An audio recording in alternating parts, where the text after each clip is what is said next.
నమో గారికి ఆంధ్రప్రదేశ్ అన్న అమరావతి అన్న ఎంతో ప్రేమ. ఇప్పుడు ఆయన ఢిల్లీలో ఎంత బిజీగా ఉన్నారో మనందరూ తెలుసు. ఆయన ఈ కార్యక్రమానికి వచ్చారు. 2024 ఎన్నికల్లో ప్రజలు ఎన్డీఏ ప్రభుత్వానికి 94 సీట్లు గెలిపించారు.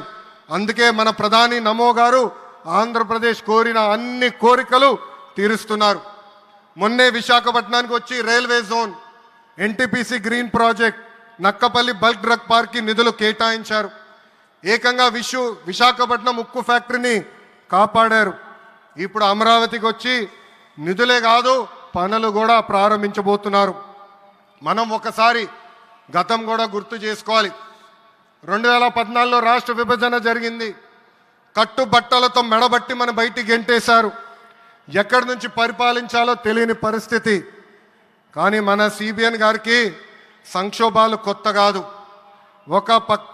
ఒక పక్కన సంక్షేమం, మరో పక్కన అభివృద్ధి చేసి చూపించారు. అందరి ఆమోదం తెలిపిన తర్వాతనే అమరావతి రాజధానిగా ప్రకటించారు. రైతులు చేసిన త్యాగం వల్ల ఈరోజు అమరావతి ఏర్పడింది. ఒకే రాజధాని అభివృద్ధి వికేంద్రీకరణ అనే ఎజెండాతో మన ప్రభుత్వం ముందరికెళ్ళింది.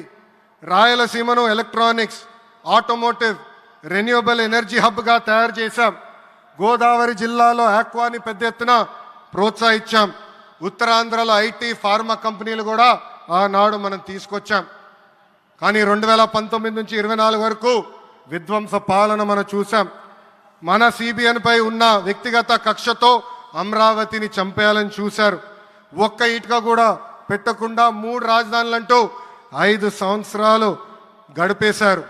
8 ఏళ్ల పిల్లోడి దగ్గర నుంచి 80 సంవత్సరాల వృద్ధుల వరకు జై అమరావతి అంటూ జెండా బతుకుని రోడ్డు పైకి వచ్చి ధర్నాలు చేస్తాం, పోరాటాలు చేస్తాం. మనందరం చూసాం.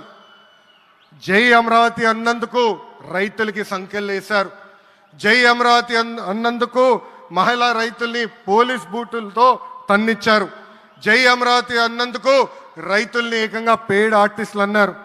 ఎన్ని అరాచకాలు చేసినా అమరావతి రైతులు తగ్గేదే లేదన్నారు. 1631 రోజుల పాటు అమరావతి ఉద్యమం కొనసాగింది. 2070 మంది రైతులు చనిపోయారు. సుమారుగా 3000 మంది రైతుల పైన ఆనాటి ప్రభుత్వం దొంగ కేసులు పెట్టింది. ఎన్ని కుట్రలు చేసినా జై అమరావతి అన్న నినాదం ఆపలేకపోయారు. అయినా ఆపేదానికి, పీకేదానికి అమరావతి ఎవరో ఇంట్లో పెంచుకున్న మొక్క కాదు, జనం గుండెల్లో దాచుకున్న ప్రజా రాజధాని. అమరావతికి శంకుస్థాపన చేసింది ఎవరు? మన నమో శంకుస్థాపన చేసిన అమరావతి ఆపే దమ్ము ఎవరికి లేదు. 1631 రోజుల పాటు పోరాడి అమరావతిని నిలబెట్టిన రైతులకి నేను ఈరోజు శిరస్సు వంచి నమస్కరిస్తున్నాను. ప్రధాని నమో గారి చేతి మీదుగా అమరావతి పనులు తిరిగి ప్రారంభం అవుతున్నాయి. ఇంకా అమరావతి అన్స్టాపబుల్. అభివృద్ధి వికేంద్రీకరణ అంతే స్పీడ్గా జరిగిపోతుంది.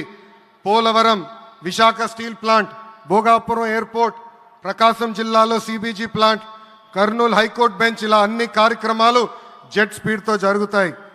ప్రజాప్రభుత్వం ఏర్పడిన 10 నెలల్లోనే 8 లక్షల కోట్ల పెట్టుబడితో వాటి ద్వారా 5 లక్షల మందికి ఉద్యోగాల అవకాశాలు కల్పించడానికి అనేక నిర్ణయాలు మేము తీసుకున్నాం, ఒప్పందాలు కుదిరించుకున్నాం. అంతేకాదు 16,347 పోస్టులతో మెగా డిఎస్సి నోటిఫికేషన్ కూడా ఇచ్చాం. 5 ఏళ్ళలో ప్రైవేట్ రంగంలో 20 లక్షల ఉద్యోగాలు కల్పించాలని ఒకే ఒక లక్ష్యంతో ఈ ప్రజాప్రభుత్వం పనిచేస్తుంది. ఆంధ్రప్రదేశ్లో ఇప్పుడు డబుల్ ఇంజిన్ సర్కార్ ఉంది. 2 పవర్ఫుల్ ఇంజిన్లు. ఒక పక్కన మన నమో, మరో పక్కన మన సిబిఎన్ గారు. అభివృద్ధి సంక్షేమం అనేది జోడెద్దుల బండి. ఎన్ని ఇబ్బందులు ఉన్నా సంక్షేమ కార్యక్రమాలు అమలు చేస్తూ అభివృద్ధి పరుగులు పెట్టిస్తున్నారు మన సిబిఎన్, మన పవన్ అన్న. ఇంకా మనకి తిరిగే లేదు. ఇది తెలుపుకుంటూ గౌరవ ముఖ్యమంత్రి గారు ఎప్పుడూ మన పైన ప్రేమ చూపిస్తూనే ఉన్నారు. మన అడిగిన అన్ని కోరికలు తీర్చుకుంటూనే వస్తున్నారు.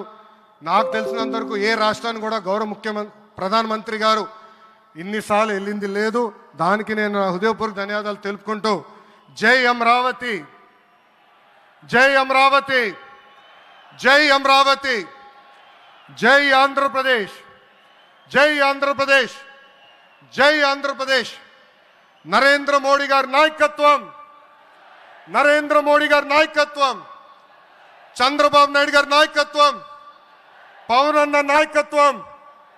జై హింద్.